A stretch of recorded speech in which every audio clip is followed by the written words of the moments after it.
Halo, Assalamualaikum warahmatullahi wabarakatuh. Perkenalkan, nama saya Muhammad Askar Prayoga. Nama saya Aditya Dwi Iriana. Nama saya Zahra Siti Utami Harunisa. Nama saya Nur Alfi Janatin. Nama saya Fikri Maulana. Saya Elsa Faisa dari Prodi Desain Grafis A Dari kelompok 13. Pada video kali ini, kami akan menjelaskan mengenai Interpersonal dan organisasi komunikasi. Dengan dosen pengampu Bapak Umban Adijaya, SPD. Jadi yuk langsung aja masuk ke materinya. I am listening. Seberapa baik Anda mendengarkan orang lain? Mendengarkan secara aktif mengharuskan Anda berkonsentrasi pada apa yang dikatakan. Ini lebih dari sekadar mendengarkan kata-kata. Ini melibatkan upaya bersama untuk memahami dan menafsirkan pesan pembicara. Mengangguk setuju dan ekspresi wajah yang sesuai. Jika ditambahkan di kontak mata yang baik, tunjukkan kepada pembicara bahwa Anda sedang mendengarkan. Perhatikan isyarat nonverbal. Terkadang apa yang disuarakan oleh pembicara dan bagaimana perasaannya tidak cocok. Misalnya, pembicara mungkin melalui dengan menyatakan ini bukan masalah besar. Padahal sebenarnya bahasa tubuh mereka menunjukkan bahwa apa yang mereka katakan adalah masalah besar. Perilaku ini memberikan klarifikasi, memastikan pemahaman dan meyakinkan pembicara bahwa Anda mendengarkan, dan pendengar yang efektif menggunakan frasa seperti apa yang saya dengar dari Anda adalah, atau apakah maksud Anda. Para frase adalah perangkat kontrol yang sangat baik untuk memeriksa apakah Anda mendengarkan dengan cermat dan untuk memverifikasi bahwa apa yang Anda lakukan akurat. Lakukan transisi yang mulus atau peran pembicara dan pendengar. Pendengar yang efektif melakukan transisi dengan lancar, dan pembicara si pendengar, dan kembali ke pembicara. The nature and function of communication. Volkswagen telah mengalami masa-masa yang menantang. Sejak pengungkapan itu, kendaraan diesel telah dicurangi untuk memberikan hasil yang salah pada pengujian emisi pemerintah. CO mengundurkan diri dan VW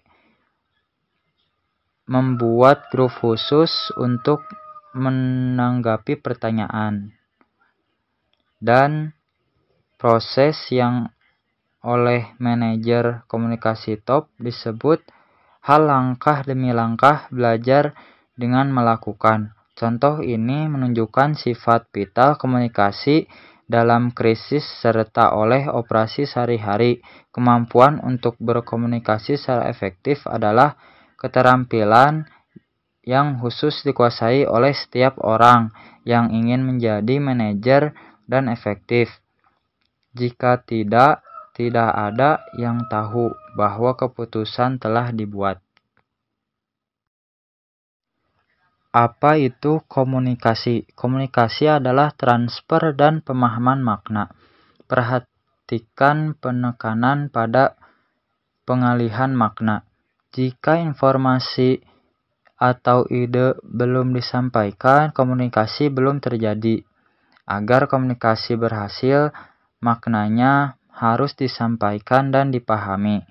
Surat yang ditulis dalam bahasa Spanyol yang ditunjukkan kepada orang yang tidak bisa membaca bahasa Spanyol tidak dapat dianggap komunikasi sampai diterjemahkan ke dalam bahasa yang dibaca dan dipahami orang tersebut. Jika seorang tidak setuju dengan kita berasumsi bahwa orang tersebut tidak sepenuhnya mengerti posisi kita. Dengan kata lain, banyak dari kita yang mendefinisikan komunikasi yang baik sebagai meminta seorang memahami pandangan kita, tapi saya bisa mengerti dengan jelas apa yang Anda maksud dan tidak setuju dengan apa yang Anda katakan. Fungsi komunikasi. Penghargaan ini mengakui para pemimpin yang memupuk keunggulan dalam komunikasi dan kontribusi pada pengembangan dan dukungan komunikasi organisasi. Panitia seleksi mencatat kepemimpinan dan komitmen Lewis terhadap komunikasi dan pengaruhnya terhadap reputasi dan pertumbuhan SAIT. Misalnya, ketika karyawan diminta untuk menyampaikan keluhan terkait pekerjaan kepada manajer, langsung mereka untuk mengikuti uraian pekerjaan mereka atau untuk mematuhi kebijakan perusahaan, komunikasi digunakan untuk mengendalikan. Komunikasi informal untuk mengontrol perilaku. Komunikasi yang terjadi dalam kelompok merupakan mekanisme fundamental di mana ketika anggota berbagi rasa frustasi dan kepuasan. Komunikasi itu karena memberikan pelepasan untuk ekspresi emosional, perasaan, dan untuk memenuhi kebutuhan sosial. Methods and Challenges of Interpersonal Communication. Sebelum komunikasi dapat berlangsung, suatu tujuan dinyatakan sebagai pesan yang ingin disampaikan. Harus ada ini, melewati secara sumber dan penerima. Pesan diubah menjadi bentuk simbolik dan diteruskan melalui beberapa media ke penerimanya, yang penerjemahkan ulang pesan pengirim. Methods. Exhibit 14-1 mengilustrasikan elemen-elemen proses komunikasi. Perlu diperhatikan bahwa seluruh proses rentan terhadap derau gangguan yang mengganggu pengiriman, penerimaan, atau umpan balik pesan.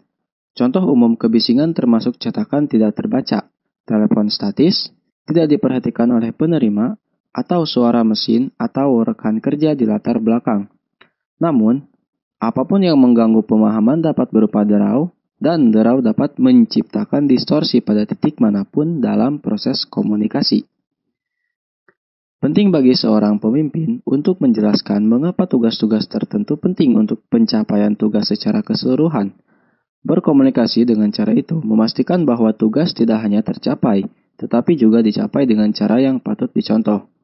Manajer memiliki berbagai macam metode komunikasi untuk dipilih dan dapat menggunakan 12 pertanyaan untuk membantu mereka mengevaluasi metode ini. 1. Umpan balik. Seberapa cepat penerima dapat menanggapi pesan tersebut? 2. Kapasitas kompleksitas. Dapatkah metode ini memproses pesan kompleks secara efektif? 3. Potensi luas. Berapa banyak pesan berbeda yang dapat dikirim menggunakan ini metode?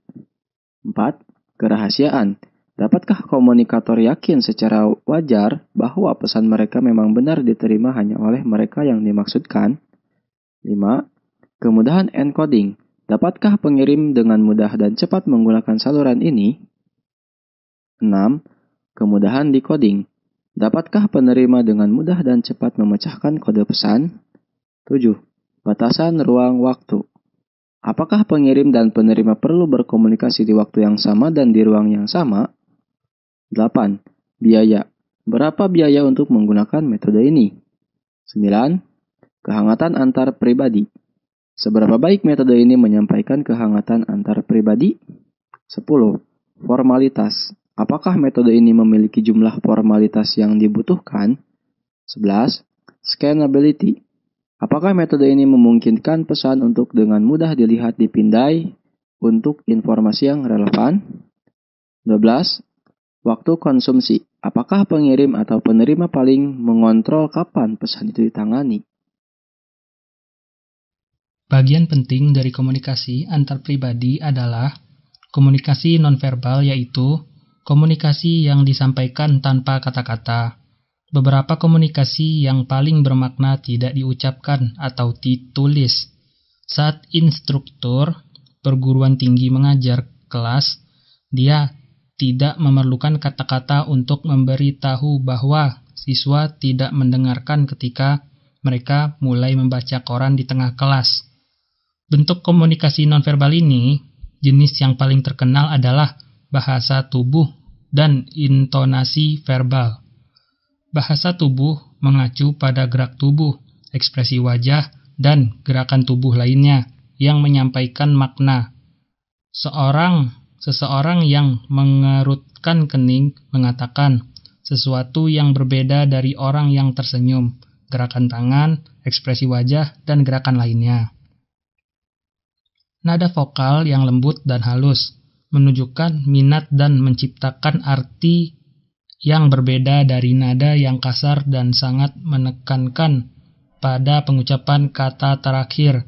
Misalnya, penelitian telah menemukan bahwa CO pria dengan suara bernada lebih rendah dibandingkan dengan suara bernada tinggi cenderung bekerja untuk perusahaan yang lebih besar, menghasilkan lebih banyak uang secara substansial, dan bertahan di posisi mereka lebih lama. Selanjutnya baris. Manajer kognitif harus terbiasa dengan dua hambatan kognitif untuk komunikasi. Yang pertama, informasi yang berlebihan. Kelebihan informasi terjadi ketika informasi melebihi kapasitas pemrosesan. Misalnya, seorang manajer pemasaran melakukan perjalanan penjualan selama seminggu ke Spanyol, di mana dia tidak memiliki akses ke emailnya dan menerima 1000 pesan saat kembali. Statistik menunjukkan bahwa 87% karyawan menggunakan email, dan rata-rata pengguna email bisnis mencurahkan 107 menit sehari untuk itu, sekitar 25% dari hari kerja. Statistik lain menunjukkan bahwa jumlah email terkait bisnis harian yang dikirim dan diterima meningkat pesat, dari 121 dan akan berjumlah setidaknya 140 pada 2019. Kelebihan informasi daripada yang dapat diproses akan memicu terjadinya perilaku yang cenderung mengabaikan, melewatkan, melupakan, memilih informasi secara selektif. Informasi lengkap mungkin tidak tersampaikan secara akurat karena penyaringan yang disengaja. Kedua, penyaringan. Penyaringan adalah manipulasi informasi yang disengaja untuk membuatnya tampak lebih menguntungkan bagi penerima. Misalnya, ketika seorang memberitahu manajernya apa yang ingin didengar manajer, informasi sedang disaring. Atau jika informasi yang dikomunikasikan melalui tingkat organisasi diringkas oleh pengirim, itulah pemfilteran. Singkatnya, baik penghalang informasi yang berlebihan atau pemfilteran dapat menjadi masalah akibatnya adalah hilangnya informasi dan komunikasi yang tidak efektif. Selanjutnya, emosi. Emosi ekstrim kemungkinan besar akan menghalangi komunikasi yang efektif dan kasus seperti itu. Kita sering mengabaikan proses berpikir rasional dan objektif kita, dan menggantikan penilaian emosional. Selanjutnya, sosiokultural. Penulis atau jurnalis konservatif Ann Coulter dan Rapernelli, keduanya berbicara berbahasa Inggris, tapi bahasa yang digunakan masing-masing sangat berbeda. Kata-kata memiliki arti yang berbeda bagi orang yang berbeda. Usia, pendidikan, dan latar belakang budaya adalah 3 dari variabel yang lebih jelas yang mempengaruhi bahasa yang digunakan seseorang dan definisi yang dia berikan pada kata-kata. Dalam sebuah organisasi, karyawan berasal dari latar belakang yang berbeda dan memiliki pola tutur yang berbeda pula. Bahkan, karyawan yang bekerja untuk organisasi yang sama tetapi di departemen yang berbeda sering memiliki jargon yang berbeda. Terminologi khusus atau bahasa teknis yang digunakan anggota grup untuk berkomunikasi di antara mereka sendiri. Menyederhanakan bahasa. Karena bahasa bisa menjadi penghalang, manajer untuk mempertimbangkan audiens yang menjadi tujuan pesan dan menyesuaikan bahasa untuk mereka. Ingat, komunikasi yang efektif dicapai ketika pesan diterima dan dipahami. Misalnya, administrator rumah sakit harus selalu mencoba untuk berkomunikasi dengan istilah yang jelas dan mudah dipahami dan menggunakan bahasa yang disesuaikan dengan kelompok karyawan yang berbeda. Pesan kepada staf bedah harus dengan sengaja berbeda dari yang digunakan dengan karyawan kantor. Jargon dapat memfasilitasi pemahaman jika digunakan dalam kelompok yang mengetahui artinya. tetapi dapat menimbulkan masalah jika digunakan di luar kelompok tersebut. Batas emosi adalah naif untuk mengasumsikan bahwa manajer selalu berkomunikasi dengan cara yang rasional. Dia tahu bahwa emosi dapat mengaburkan dan merusak komunikasi. Manajer yang kesal karena suatu masalah lebih cenderung salah menanggapi pesan masuk dan gagal mengkomunikasikan pesan keluarnya dengan jelas dan akurat. Apa yang harus dilakukan? Paling sederhana adalah menenangkan diri dan mengendalikan emosi sebelum berkomunikasi. Selanjutnya, perhatikan cues nonverbal. Jika tindakan berbicara lebih keras daripada kata-kata, penting untuk memastikan tindakan Anda selaras dan memperkuat kata-kata menyertainya. Seorang komunikator yang efektif memperhatikan isyarat nonverbal mereka untuk memastikan bahwa mereka menyampaikan pesan yang diinginkan. Selanjutnya, effective organization communication. Mungkin Anda pernah memiliki pengalaman duduk dalam rapat karyawan dengan manajer ketika mereka bertanya apakah ada yang memiliki pertanyaan hanya untuk disambut dengan keheningan yang memekakan telinga. Nah, komunikasi bisa menjadi hal yang menarik, terutama dalam organisasi. Seperti yang kita telah lihat, komunikasi manajemen itu penting, tetapi ini adalah jalan dua arah. Pemahaman tentang komunikasi manajemen tidak mungkin tanpa melihat komunikasi organisasi. Pada bagian ini kita melihat beberapa aspek penting dari komunikasi organisasi, termasuk komunikasi formal versus informal. Pada komunikasi, jaringan komunikasi formal dan informal dan desain tempat kerja. Selanjutnya, formal versus informal. Komunikasi dalam suatu organisasi digambarkan sebagai formal atau informal. Komunikasi formal mengacu pada komunikasi yang terjadi dalam pengaturan kerja organisasi yang ditentukan. Misalnya, ketika seorang manajer meminta seorang karyawan untuk menyelesaikan tugas, itulah komunikasi formal. Contoh lain dari komunikasi formal terjadi ketika seorang karyawan mengomunikasikan masalah kepada manajernya. Nah, kalau komunikasi informal adalah komunikasi organisasi yang tidak ditentukan oleh hierarki struktural organisasi. Ketika karyawan berbicara satu sama lain di ruang makan, saat mereka lewat di lorong, atau saat mereka bekerja di fasilitas kebugaran perusahaan, mereka terlibat dalam komunikasi informal. Para karyawan menjalin persahabatan dan berkomunikasi satu sama lain. Selanjutnya ada komunikasi ke bawah. Setiap pagi dan sering beberapa kali sehari, manajer di fasilitas pengiriman paket UPS berkumpul pekerja untuk pertemuan wajib yang berlangsung tepat 3 menit. Selama 180 detik itu, manajer menyampaikan perusahaan, pengumuman, dan membahas informasi lokal seperti lalu lintas kondisi atau keluhan pelanggan. CEO menggunakan rapat balai kota untuk berkomunikasi dengan karyawan. Pertemuan balai kota ini bersifat informal, pertemuan publik di mana eksekutif puncak menyampaikan informasi, menyumpahi masalah, atau mempertemukan karyawan untuk merayakan pencapaian. Misalnya, Flipkart India secara teratur mengadakan pertemuan balai kota dengan karyawan untuk membahas hasil keuangan pengecer online dan kebijakan internal yang diusulkan. Ini digunakan untuk menginformasikan, mengarahkan, mengordinasikan, dan mengevaluasi karyawan. Komunikasi ke bawah dapat terjadi melalui salah satu metode komunikasi yang telah kita jelaskan sebelumnya. Selanjutnya ada komunikasi ke atas. Manajer juga mengandalkan komunikasi ke atas untuk mendapatkan ide tentang bagaimana hal-hal dapat ditingkatkan. Seberapa banyak komunikasi ke atas digunakan tergantung pada budaya organisasi. Dalam lingkungan yang lebih terstruktur dan otoriter, Komunikasi ke atas masih berlangsung tetapi terbatas. Komunikasi lateral. Dalam lingkungan yang dinamis saat ini, komunikasi horizontal seringkali dibutuhkan untuk menghemat waktu dan memfasilitasi koordinasi. Tim lintas fungsi misalnya sangat bergantung pada bentuk interaksi komunikasi. Selanjutnya ada komunikasi diagonal. Komunikasi diagonal adalah komunikasi yang melintasi area kerja dan tingkat organisasi karena efisiensi dan kecepatannya. Komunikasi diagonal dapat bermanfaat. Peningkatan penggunaan email memfasilitasi komunikasi diagonal.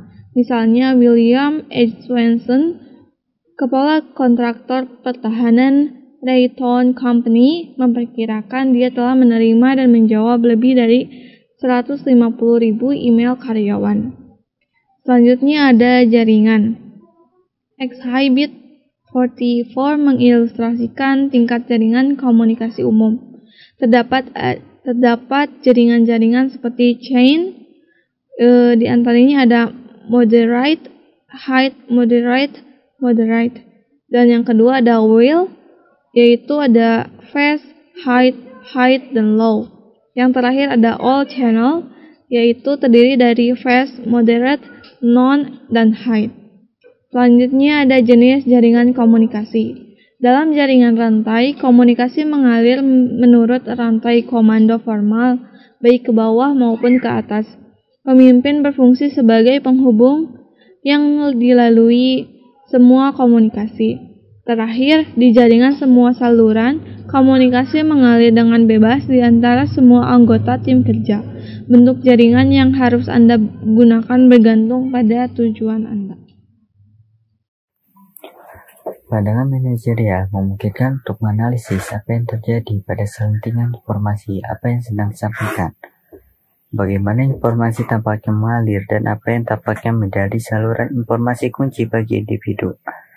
Manajer dapat mengidentifikasi masalah menjadi perhatian karyawan dan pada gilirannya menggunakan selentingan untuk menyebarkan informasi penting. Workplace Design and Communication.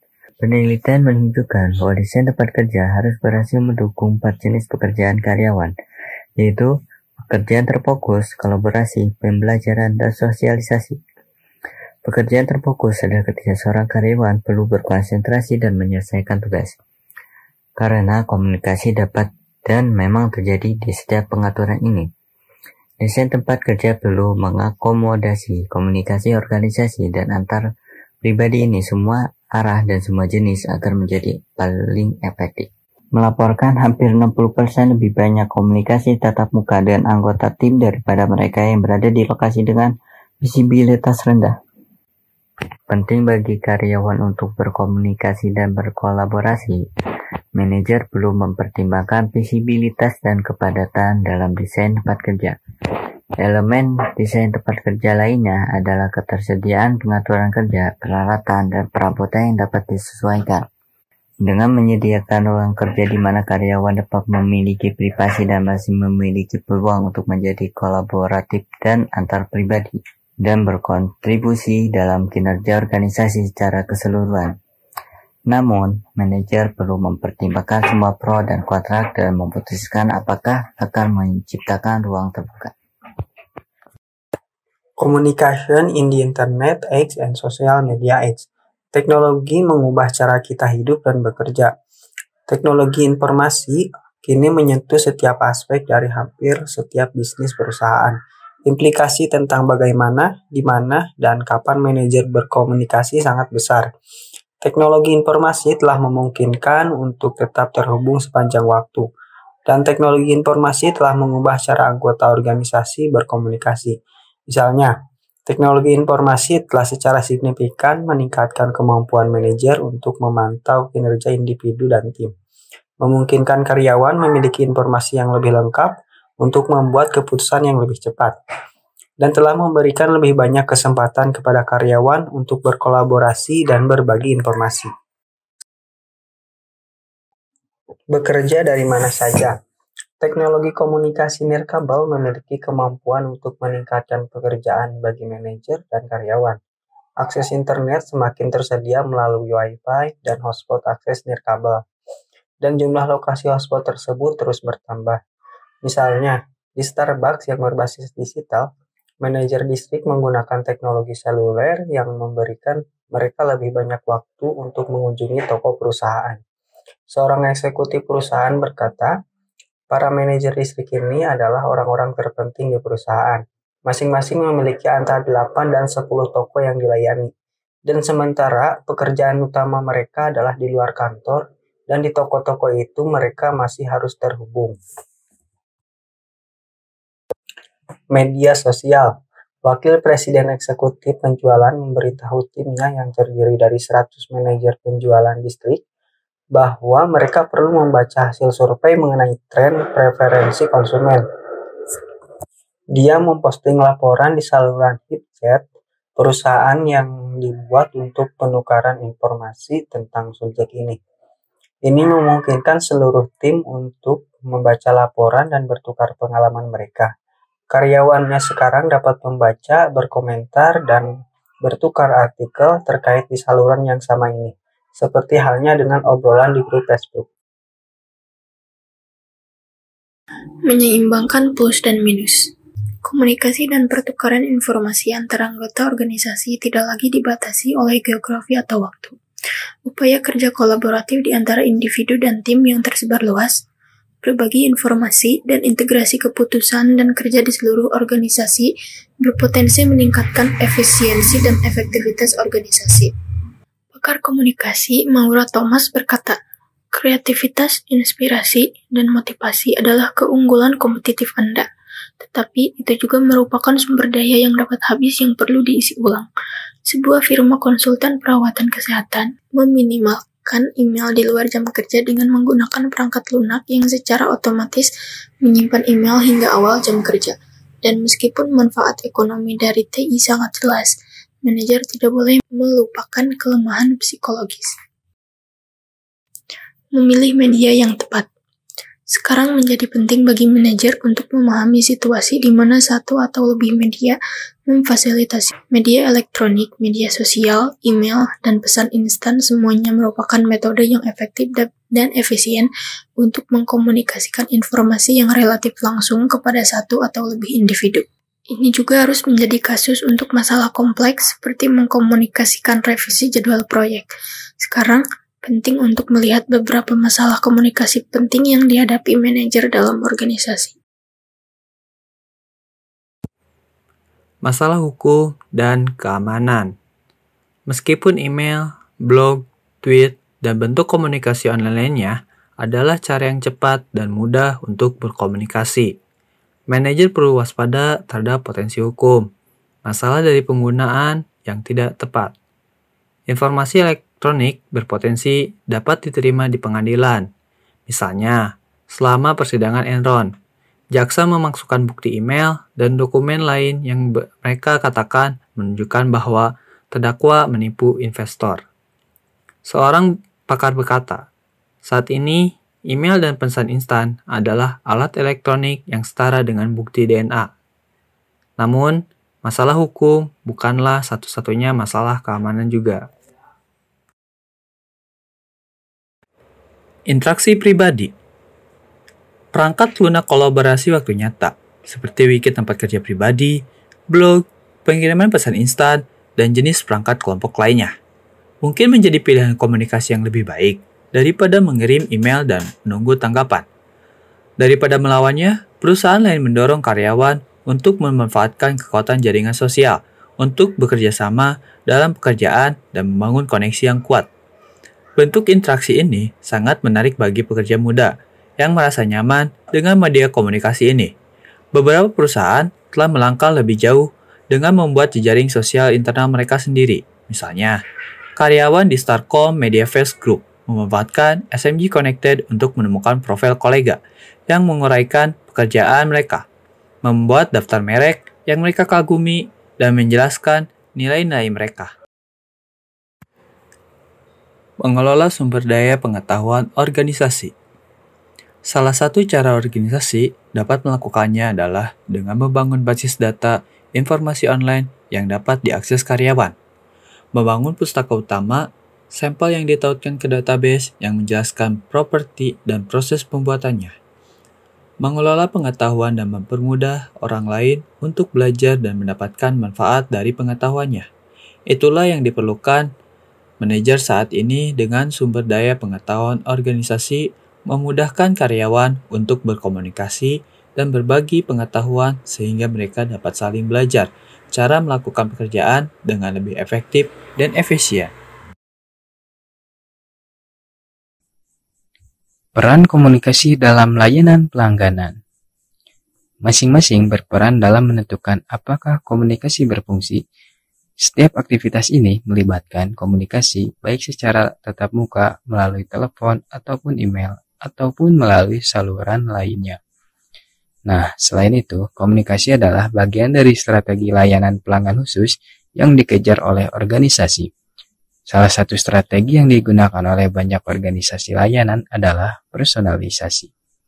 Masalah komunikasi penting lainnya untuk penyedia layanan individu adalah memastikan bahwa dia memiliki informasi yang diperlukan untuk menangani dengan pelanggan secara efisien dan efektif.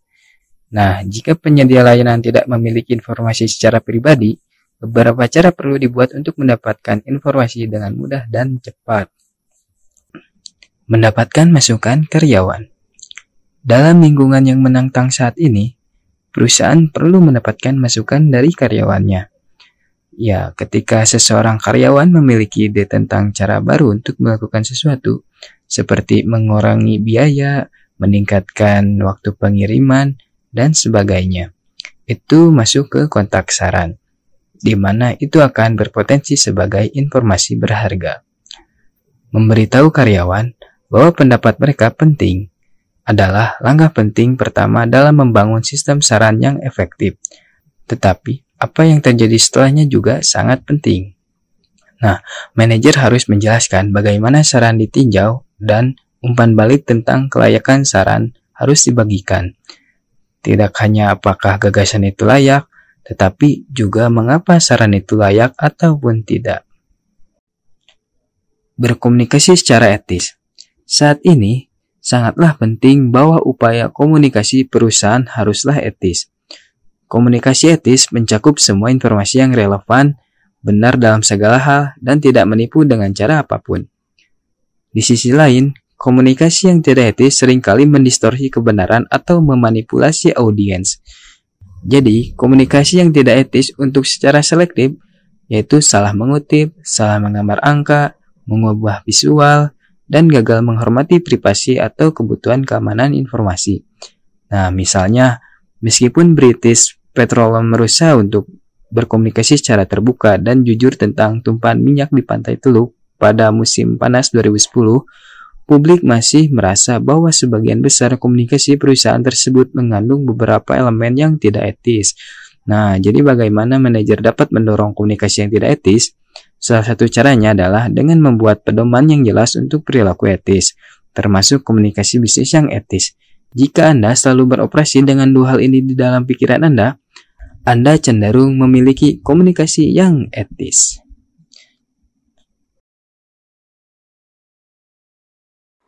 Mempertajam keterampilan persuasi Anda. Manajer yang sukses menunjukkan keterampilan persuasi yang baik. Keterampilan persuasi memungkinkan seseorang untuk mempengaruhi orang lain untuk mengubah pikiran atau perilaku mereka.